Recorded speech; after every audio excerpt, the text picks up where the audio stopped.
各位小朋友，歡迎你嚟到趙老師嘅 KOL Lesson One。各位，你哋有冇諗過自己將來會變成一個小小嘅意見領袖呢？如果有嘅話，咁就要好好地咁樣睇一睇，我哋要成為一個小小意見領袖，要有啲咩注意嘅地方啦。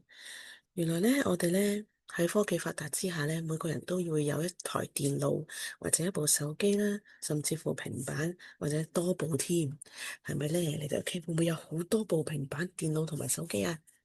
會哦，咁樣呢，我識得有啲小朋友呢，佢哋係00後或者甚至乎10後，或者而家已經20後添啊！嗬，咁樣呢，佢哋都會好鍾意呢，用手機啊、電腦啊，去到記錄自己嘅一啲生活，甚至乎呢，分享自己嘅所見所聞。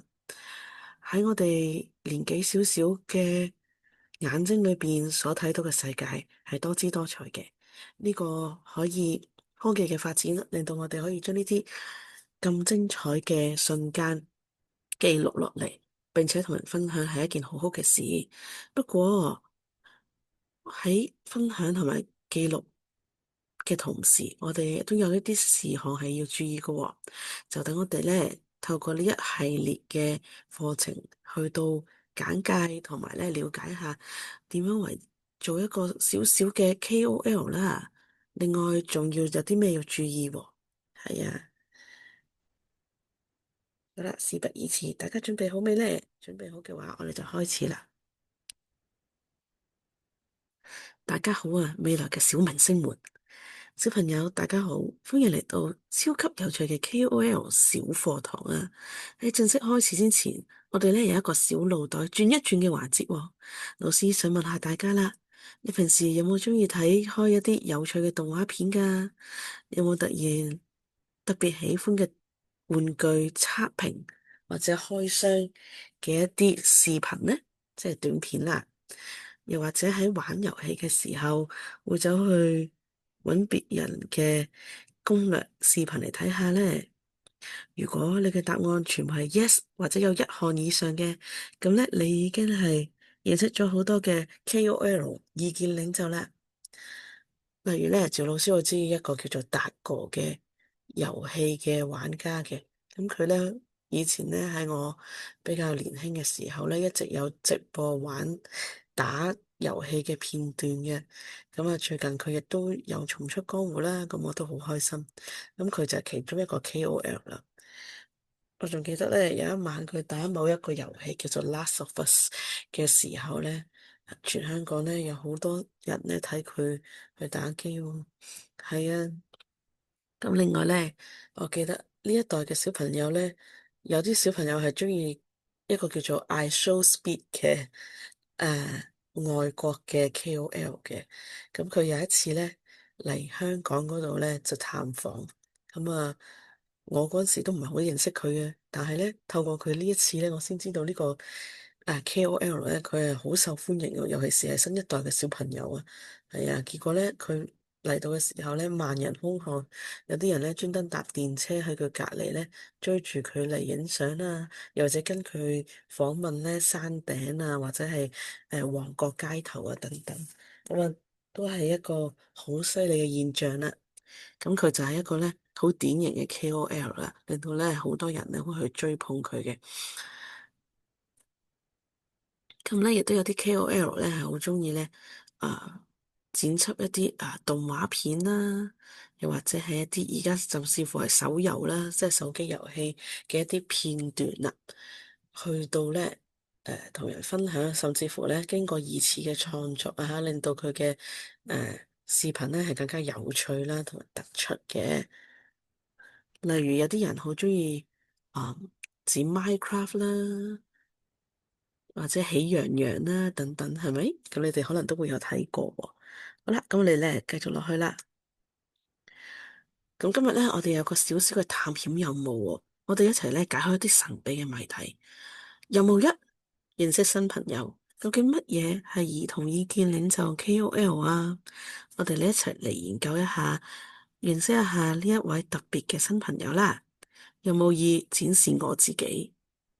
如果你係好想做一個 KOL 嘅話，咁嘅時候你就應該要開始咧嘗試一下。踏出第一步啦，千里之行，始於足下。任何嘅計劃再完美都好，你唔踏出第一步咧，都未算係開始嘅。咁我哋咧將會咧攞起個麥克風，即係咪啦吓，完成一個咧超酷嘅、非常之有型嘅自我介紹挑戰，去大膽咧去咧展現自己嘅風采喎。好啦，任務三就係咧發現超強能力啦，你嘅超能力啦，發掘下你身上邊有啲咩隱藏技能，做一啲小測試，睇下你係咪天生嘅小達人。而家嘅小朋友咧真係多才多藝嘅，除咗喺學校裏邊咧返學之外，仲會咧放學之後喺課餘嘅時間有好多嘅興趣班。我知道有啲小朋友學跆拳道嘅，有啲小朋友咧就學音樂啦、樂器啦，有啲小朋友咧就去學語言啦。甚至有啲咧小朋友咧學故事班等等，我都見過唔少啊。咁可能咧在座嘅小朋友咧，你哋都會有自己獨特嘅一啲創造力啊，又或者係技能喎。不妨咧諗一諗自己有啲乜嘢嘅技能可以攞嚟咧同大家分享啦。好啦，最後咧任務四就係咧找到我嘅標籤啦。佢話啦，通過趣味嘅問答，確定咧你最適合成為邊一類閃靈靈嘅小明星喎。就係喺任務三之後咧，我哋揾到之後咧，我哋就會為自己咧做一啲所謂嘅 hashtag 啊，即係一啲標籤。呢啲標籤咧喺我哋嘅 YouTube 裏邊咧成日都出現嘅，就好似咧你哋上傳段影片嘅時候咧。咁我哋就會喺下面加 hashtag 啊，啲 hashtag 咧標籤咧，會令另外一啲嘅使用者咧打嗰啲內容嘅時候咧，更容易去搜尋到你嘅內容嘅。例如你睇咗《櫻桃小丸子》呢一個卡通片，非常好睇喎。之後咧，你就錄咗段影片去到咧介紹《櫻桃小丸子》呢個卡通片。另外，亦都咧有一啲心得同埋影片嘅剪接上傳上去，咁呢一段有關櫻桃小丸子嘅影片咧，你會加啲咩 hashtag 落去啊？例如櫻桃小丸子啦、動畫片啦、兒童 KOL 啦，因為你嚟噶嘛，仲有粵語解說啦等等，咁咧方便咧人哋咧去搜尋到你一段嘅影片嘅，亦都好似一張我哋嘅傳單一樣啊吓。好啦，我哋繼續睇咯喎。好啦。咁意見領袖係 KOL 嚟噶嘛，係咪噶？大家覺得咩叫意見領袖咧？我去諗下先。哇，所謂領袖喎，好似好犀利咁喎。好，喺一個班裏邊，你哋嘅領袖可能係班長啦，或者你哋嘅班主任啦。喺一間學校裏邊，領袖咧就可能係校長啦。咁屋企嘅領袖可能係媽媽或者係爸爸啦，係咪？咁領袖咧，即係代表咗可以咧有發言權，亦都咧會佢嘅意見，亦都會影響到一部分人嘅。咁佢就係一個領袖啦。咁佢係咪超級英雄嚟噶？其實咧都唔係噶。呢個超級英雄就話俾你聽啦，其實佢哋係冇披風嘅，即係冇佢嘅披肩嘅。而佢哋咧，但係佢哋擁有咧超能力。呢啲超能力係乜嘢嚟噶？好啦，試諗下先。你有你最中意嘅玩具，玩得特別好，你好中意佢，你將佢點樣好玩法啊？好唔好玩啊？都讓將佢咧分享去俾平台嘅好朋友喎，佢哋聽咗之後咧都想買啊，咁樣就影響到佢哋啦。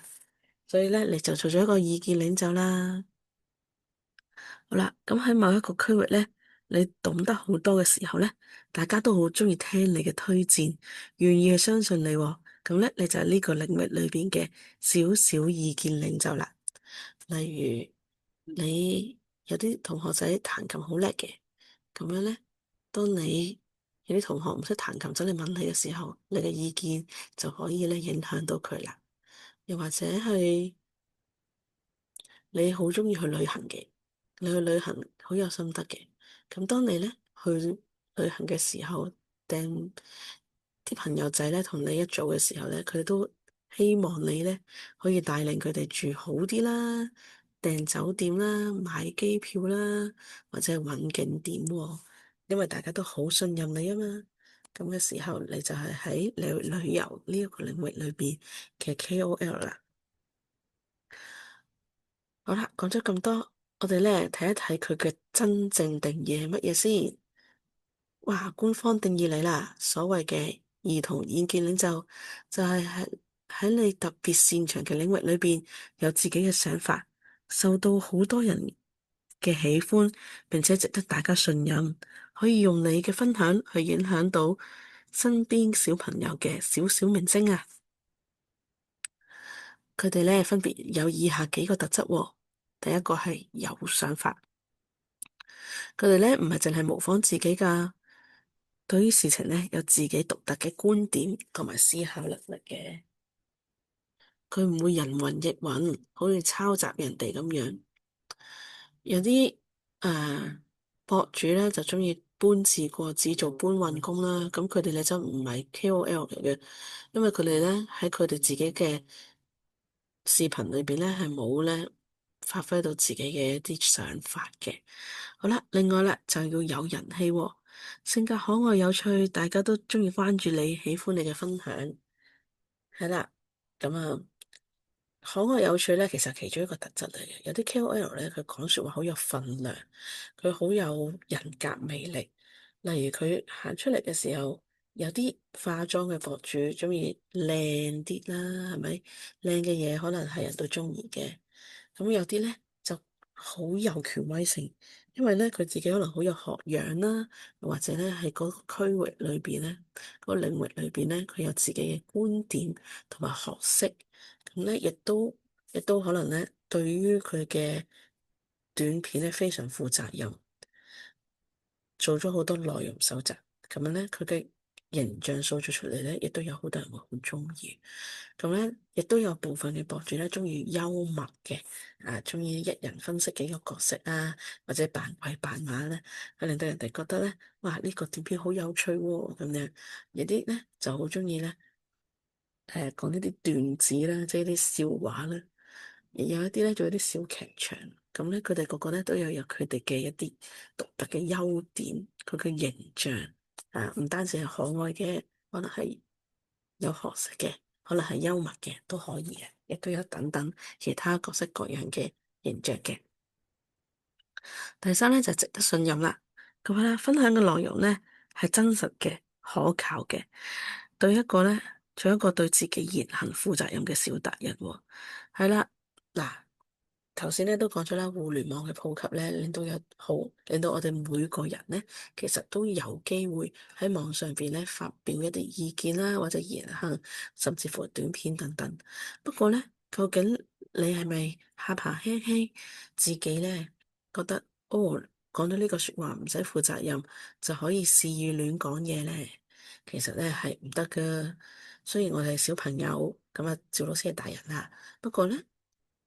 同樣，小朋友同埋大人都應該要注意自己嘅言行，為自己嘅說話同埋所發佈嘅消息咧係負責任嘅。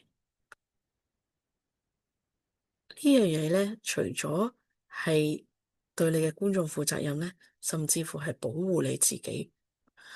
有好多嘅案例咧，都係因為有啲 KOL 咧，佢發表咗一啲唔正當或者係損害大眾利益嘅說話或者言論咧，令到佢咧原本經營得好好嘅一個頻道咧，就被腰斬，或者咧甚至乎更差咧，就係因為網上你曝光率好高啊，咁佢咧就會被好多人咧知道咗，佢做咗啲唔太應該做嘅事，或者言行上面咧出咗問題，結果咧影響到佢真實生活，佢出街俾人影出嚟咧都唔好啊。所以咧，我哋作為一個 KOL 咧，發表嘅嘢咧要真實同埋值得信任嘅，就唔可以咧亂咁咧造謠生事，去講一啲唔好嘅嘢啦，甚至乎虛假嘅嘢啦。因為網絡嘅力量實在太大啦。你今日嘅一句說話，可能係一個種子，到你十幾年之後俾人挖翻出嚟講，或者係十幾年之後呢個種子發芽，對某個人造成影響，你係唔知嘅吓。係啦，好啦，跟住最後啦，就會影響到朋友嘅。你推薦可以影響到別人，幫助到人哋嘅，又或者咧可以幫身邊嘅朋友仔帶嚟快樂嘅咧，咁都得噶啦。咁就唔會話咧自己開個 YouTube channel 之後咧，跟住咧你發表嘅所有嘢咧，其實都係 private 咗嘅，私人咗嘅，冇人知你做過呢啲嘢，咁就影響到人啦，係咪？好啦，咁所以咧，我哋咧作為一個 KOL 咧，就要有想法、有人氣、值得信任同埋影響朋友仔啦。好啦，跟住咧。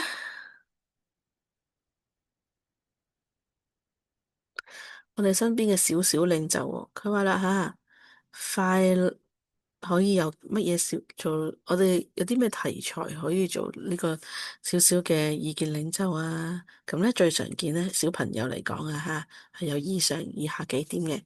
第一個咧，玩具測評小達人喎，好似咧而家咧。我嗰個年代我嘅玩具咧就好簡單啊，亦都咧冇互聯網嘅，所以咧大家咧有玩具咧最多同身邊幾位小朋友分享嘅啫。咁但係而家唔同啦，啊，我認識好多小朋友啦，因為我工作關係，咁佢咧有啲小朋友會去日本咧去玩啦。咁有一次咧佢就帶翻咗一個 Pokemon 嘅精靈球喎。咁個精靈球咧，仲有發聲啊，仲有屏幕嘅。我自己咧都係我個代開始已經有 Pokemon，咁我好中意，我見到好想買，跟住我就問個小朋友啦，哇，喺邊度嚟㗎？原來喺日本買翻嚟，跟住我真係好羨慕啦。如果咧嗰個小朋友咧將佢呢個咁可愛嘅 Pokemon 咧，玩具嘅把玩嘅心得咧放上網嘅話咧，一定可以咧吸引到好多小朋友咧，或者係啦，吸引到好多小朋友去買啦，又或者係咧令覺得各位咁多中意 Pokemon 嘅人們咧，知道原來有呢項嘅玩具存在喎，咁樣咧嘅時候咧，佢都可以咧做一個玩具測評嘅小達人啦。咁作為玩具測評小達人咧，呢度就講啦，佢哋咧知道咗邊啲玩具最好玩噶，邊一啲節目係最有趣嘅，亦都可以幫大家咧避坑。避坑咧即係咧避免一啲咧陷阱啦，即係有啲玩具咧睇落去好似好好玩，但係原來玩兩玩得散嘅，質量唔好啦，或者唔好玩嘅，都可以講出嚟喎，揀出咧最好玩嘅玩伴俾其他小朋友都得，係啦。好，跟住咧，第二個咧就係遊戲世界小嚮導啦。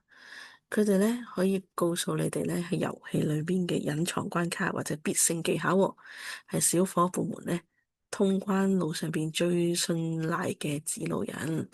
係啦，咁相信咧喺小朋友或多或少都會玩電腦遊戲啦，或者係 Switch 啦、PS2 啦，又或者係手機遊戲都會有嘅。咁喺呢個時候咧，我哋玩遊戲成日都會卡關，係咪？即係話咧，有陣時咧係過唔到關噶喎。咁嘅時候點算啊？咁我哋咧通常都會聰明嘅小朋友，係咪就會上 YouTube 咧或者其他嘅網站去揾一揾呢個遊戲嘅通關嘅短片。咁嗰啲遊戲博主咧就會自己打遊戲嘅時候錄影啦，兼且咧，因為佢哋玩遊戲玩得多，佢哋都會研究出咧好多咧通關嘅技巧，可以幫助人哋咧通過呢個卡關。又或者咧，有啲遊戲佢嘅設計好精密嘅，有好多隱藏嘅玩法，係啦，又或者係隱藏成就啦。咁究竟係點樣去觸發嘅咧？咁呢啲小朋友咧，KOL 都會話俾你聽，原來咧係有咁樣嘅做法噶喎。係啦，好，然之後咧就到手工創意小能手啦。佢哋咧可以教大家咧做出獨一無二嘅手工製品嘅，奇思妙想咧喺佢哋手中咧總能夠變得有趣嘅實物喎。係啦，各位小朋友，你哋都中意做手工嘛？趙老師細個咧中意玩繡曲線，就問媽咪咧落咗啲針線咧，就學繡曲線啦。繡曲線係一種數學學嘅一種線條嘅排列嚟嘅，唔知你哋知唔知咧？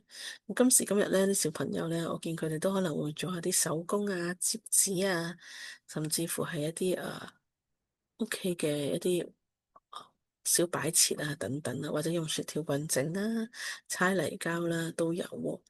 咁啊，你呢一項技能咧，如果分享俾一啲唔識嘅小朋友咧，咁又係做咗一個 KOL 啦。然後咧，又到咗呢個美食分享小專家啦，係啦。咁喺我哋香港咧，有美食之都之稱啦。咁其實有好多國家嘅美食，甚至乎我哋自己中餐咧，都係非常之好食嘅。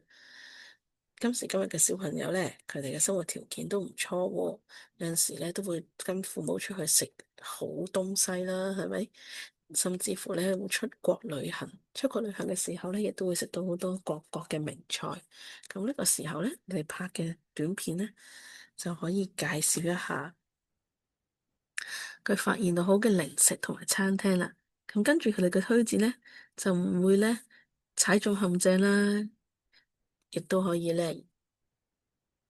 跟隨你嘅腳步去試到一啲可能你未食過嘅好好食嘅食物喎，好似趙老師咁咧，我都中意咧去睇短片嘅時候咧，去睇一睇咧各個地方嘅一啲美食，咁有啲乜嘢嘅好餐廳咧，或者特色嘅菜式咧，我就希望我就會寫低，到我有機會去嗰個地方嘅時候咧，我就會試下噶啦。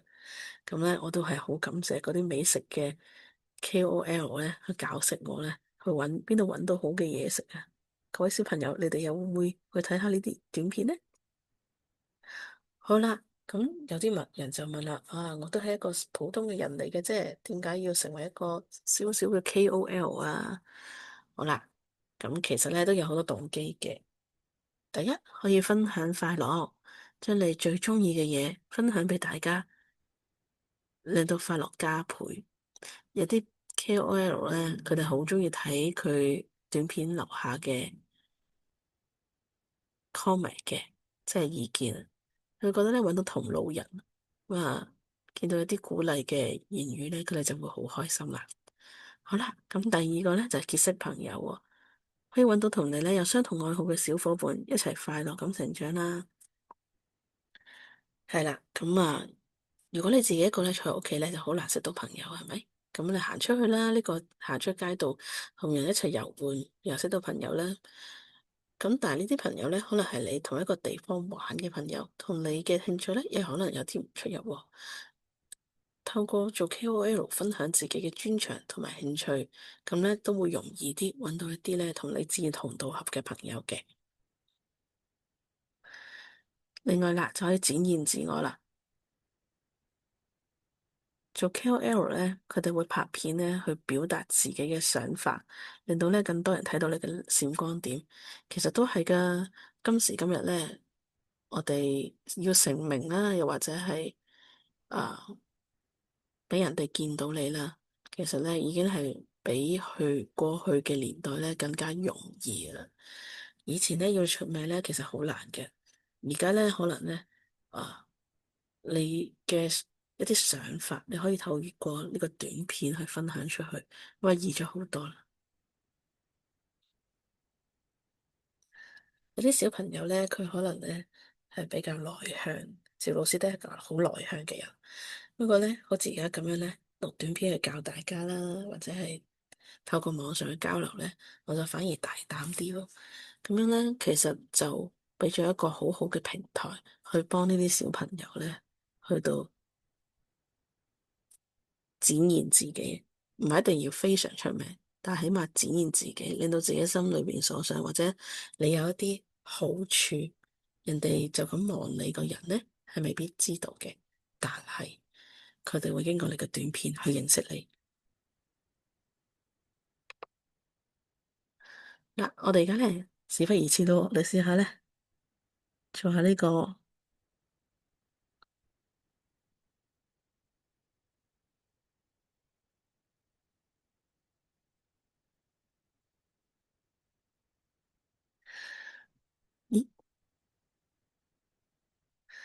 遊戲日啊吓，活動日啦，30秒自我介紹挑戰。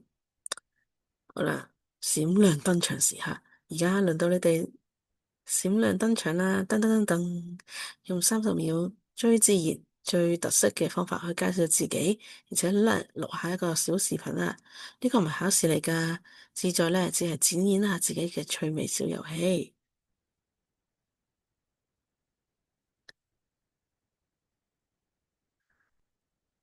嗱，咁我哋咧有啲小規矩嘅喎。嚴格要進行30秒嘅時長，唔可以超時噶。就好似短片咁，如果你錄得太長嘅話，係冇人會睇嘅吓。咁我哋咧會控制一下時間啊。咁另外咧就係介紹你自己嘅名同埋年齡，仲有咧就係你最中意做嘅事情啦。例如我叫趙老師，我今年80歲，我最中意咧就係睇書咁樣。好啦，跟住第三咧就係風格越有創意就越好喎。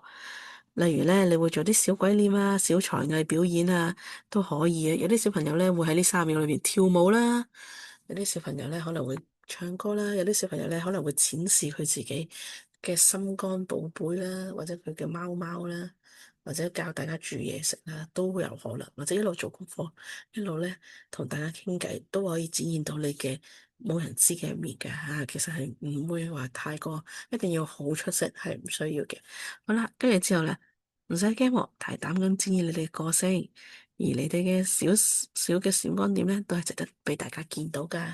好啦，咁呢個時候咧，你哋可以咧先停咗呢一個課程先，去錄低你自己嘅短片，然後咧再按咧呢個播放鍵，繼續我哋嘅課堂。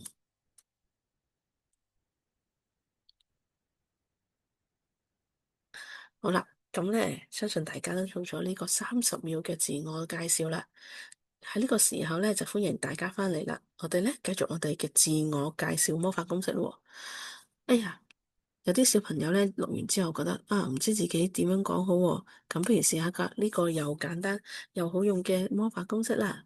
第一，就先要大聲講你嘅你嘅名，就唔好咧好似蚊豬咁樣咁細聲，冇人聽得到。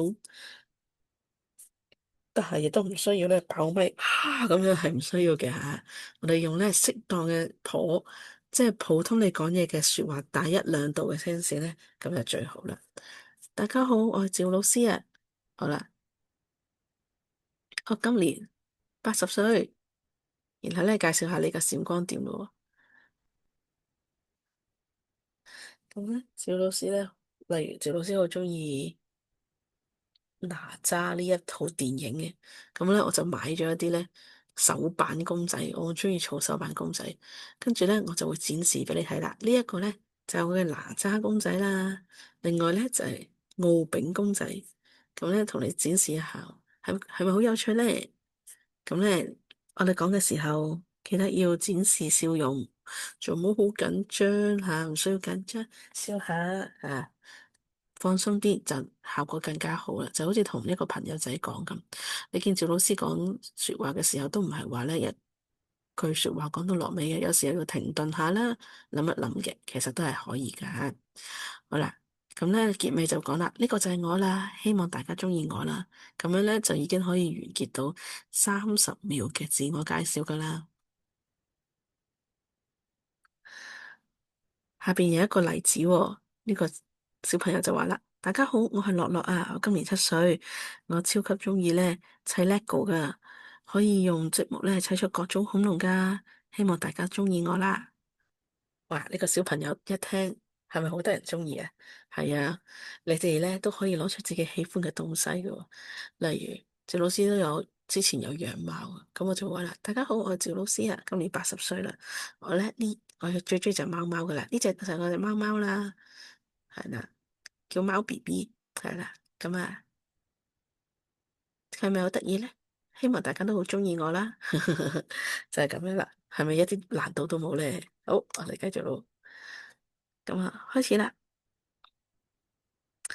由於呢個課堂咧係錄影嘅，咁所以咧係同真實嘅課堂有啲唔同噶。呢度以下咧係一啲分組時間啊，係現場嘅小朋友做嘅分享時間。咁佢咧請小朋友分成小組啦，輪流咧上台進行咗30秒嘅自我介紹。咁大家互相鼓勵啦，其他小朋友就要望住睇下咧上台嘅小朋友喎，就冇瞌眼瞓，又或者咧唔尊重吓。好啦，咁咧。另外，如果你哋準備咗平板或者手機嘅話，亦都可以咧喺觀察嘅過程幫上台嘅同學咧錄低佢哋嘅自我介紹啊。然後最緊要就做自己，唔使緊張，只是真實嘅自己。你喺舞台上邊咧都係最閃耀嘅小星星嚟嘅。有啲小朋友咧就好驚啦，覺得自己可能平時咧比較安靜啊，又或者咧講嘢大聲啦，又或者咧對自己咧嗰個。行為舉止冇乜信心，其實係唔需要緊張嘅。我哋咧大大方方企出嚟就最好噶啦。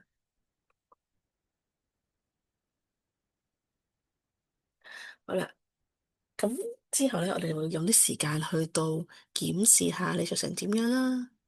呢個時候你可以按下膊呢個停止鍵。好啦，好，咁翻到嚟啦，而家咧就係活動二咯，就係少少意見領袖嘅潛力大揭秘。想知道你係咪天生嘅小達人呢？就快啲嚟幫自己出個分啦！好啦，下邊咧有6個小問題喎，咁根據你嘅實際情況，誠實咁幫自己打分喎。好啦，究竟你適唔適合做一個 KOL 咧？我哋可以自己一個評測下喎。好，首先啊，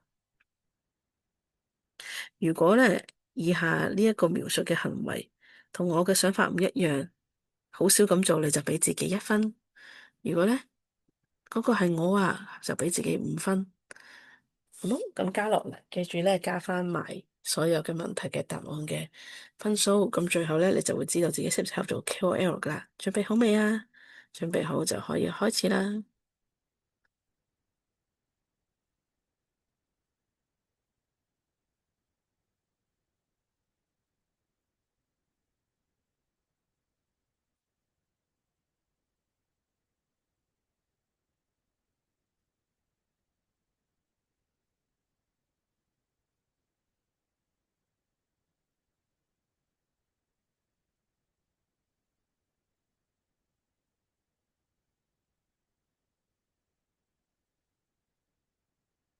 好啦，然後咧我哋就總結一下啦。今日我知道咗啲乜嘢咧？有冇同學可以答到啊？任何課堂嘅內容你都可以講噶喎，係任何係啦。好啦，咁你自己心裏面回答咗我啦，現場嘅小朋友亦都回答咗我啦。咁乜嘢係兒童意見領袖 KOL 呢？佢要係有想法、有人氣同埋值得咧信賴嘅。第二，我做到咗啲乜嘢啊？大家頭先做咗一個特別嘅活動喎，係乜嘢啊？冇錯啦，就係勇敢咁介紹自己啦，同埋發現咗自己咧原來有無限嘅潛力嘅喎。可能咧頭先你太緊張，只係揾咗其中一項自己嘅特質。其實咧，我哋每個人都有好多特質。尤其是你哋小朋友咧，而家有時間，同埋有位於一個高速成長嘅階段，學緊好多嘢。喺呢個學嘅過程裏邊，我哋唔係一定要好完美，你都可以將自己學習嘅過程咧擺上網同人分享。相信有好多同路人同你一樣嘅，例如有啲小朋友學緊彈鋼琴。每一日練習嘅時候，彈出嚟都唔係好完美噶，可能左右手咧夾唔嚟噶。其實咧唔係一定要完美噶喎，你將呢個過程錄上去擺咗上網之後咧，可能有其他學緊鋼琴嘅小朋友一齊咧，見到呢段短片就同你加油啦，同埋大家一齊咧進步啦。可能會俾啲意見你啊，可能先練右手，再練左手，再合埋嚟，又或者用超慢速去練習，咁會唔會好啲啊？可能會係咁嘅。咁所以咧，大大方方去展示自己嘅潛力係好好嘅一件事。除此之外，我哋都揾到咗我最感興趣嘅領域，同埋咧屬於我自己專屬嘅達人標籤啊，冇錯啦。有啲小朋友佢介紹自己貓貓嘅，咁你嘅標籤係乜嘢啊？係貓貓咯。有啲小朋友佢介紹自己玩具嘅，咁你就係玩具達人啦。有啲小朋友咧，可能介紹自己彈鋼琴好叻嘅，咁你就係音樂達人啦，就係咁樣啦。好啦，今日咧對於做一個 KOL 咧有咗一個初步嘅認識啦。希望咧嚟緊落嚟嘅課堂咧，大家可以繼續陪我一齊咧認識下點樣做好一個 KOL 咧。唔係人人都做得好嘅喎，亦都做得標準。咁下堂翻嚟我哋就會探討一下啦。咁下堂再見啦。